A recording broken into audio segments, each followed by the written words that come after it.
Assalamualaikum warahmatullahi wabarakatuh. Teman-teman yang masih berada di channel saya, yang menonton postingan-postingan yang ada di channel saya, terima kasih banyak sudah support saya selama ini. Nah, ada postingan saya yang menyangkut tentang doa mustajab.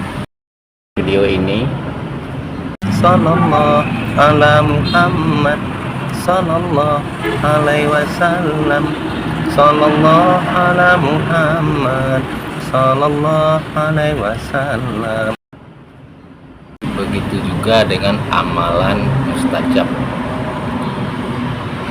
Itu adalah yang ada di dalam sholat. Ada juga amalan yang berada dari dalam zikiran. Nah, ini kita bahas karena ada sebagian teman yang bertanya tentang bagaimana cara melakukan amalan tersebut. Nah, ini penting kali untuk disimak. Amalan itu bisa kita lakukan sebelum sholat dan setelah sholat, asalkan kita dalam keadaan bersuci. Nah, apabila terdapat di dalam konten saya ada kekeliruan, alangkah baiknya ditanyakan kepada saya. Umpamanya salah pengetikan, salah perkataan, mohon maaf, saya juga manusia biasa sama kayak seperti teman-teman. Nah, kalau kita yakin, kita memani apapun yang kita yakini dan kita tekuni, insya Allah akan berbuah manis. Apalagi menyangkut kepercayaan kita kepada Allah Subhanahu wa Ta'ala. Tentunya Allah tidak akan menyia-nyiakan doa seorang hamba. Nah, bagi teman-teman yang masih keliru dengan doa saya, coba dicek di dalam Al-Quran atau hadis.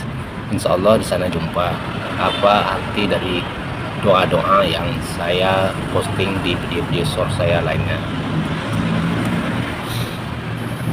Nah, sekarang ini saya lagi posting video yang berdurasi panjang untuk teman-teman. Adapun amalan yang sebenarnya yang bagus itu ialah dikerjakan ketika waktu kita lagi tenang.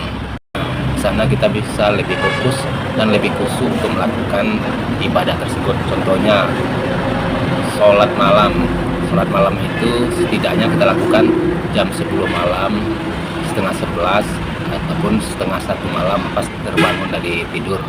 Nah, di jam-jam tersebut sudah jelas kita tidak ada gangguan karena di tengah malam tersebut orang-orang sudah pada tidur. Nah, jam segitu kita baik melakukan ibadah-ibadah sunnah seperti sholat tahajud, sholat hajat, dan sholat sunnah lainnya. Adapun juga sholat sunnah yang bagus kita lakukan yaitu sholat duha, yaitu di jam 7 pagi, lebih pun boleh, jam 7, jam 8, jam 10, bahkan sampai jam 11 tengah hari itu boleh dilakukan sholat duha. Nah, di jam-jam tersebut bagus melakukan sholat sunnah. Jadi teman-teman yang masih bertanya kenapa kita sholat sunnah sudah berulang kali, akan tetapi hidup masih susah, masih juga seperti ini, tidak ada kemajuan dan tidak ada perubahan, malahan makin sulit. Nah, ini pertanyaan ini perlu saya jawab di sini karena di dalam kehidupan kita banyak yang harus kita lewati. Ada juga kesulitan kita, ulah perbuatan kita selama ini, dosa-dosa kita selama ini. Jadi dengan cara Allah memberi kesulitan dengan kita, maka terampunilah dosa-dosa kita. Nah, ada pun juga kesulitan itu karena faktor Allah sedang menguji keimanan kita. Kalau kita beriman, tentulah kita harus diuji dulu. Tidak dinyatakan seseorang itu beriman apabila tidak diuji. Nah, kalau teman-teman ingin naik cas atau naik pangkat, naik level tingkat keimanan lebih tinggi lagi, tentu teman-teman harus diuji dulu kadar imannya, seberapa kuat dan seberapa tangkas teman-teman menghadapi kehidupan ini. Nah, kalau teman-teman lolos dari ujian ini, insya Allah level tingkat keimanan teman-teman sudah naik ke level yang lebih tinggi, ke jenjang lebih tinggi dari sebelumnya. Nah, begitu. Adapun juga soal rezeki itu tidak kuasa kita, rezeki itu adalah kuasa Allah.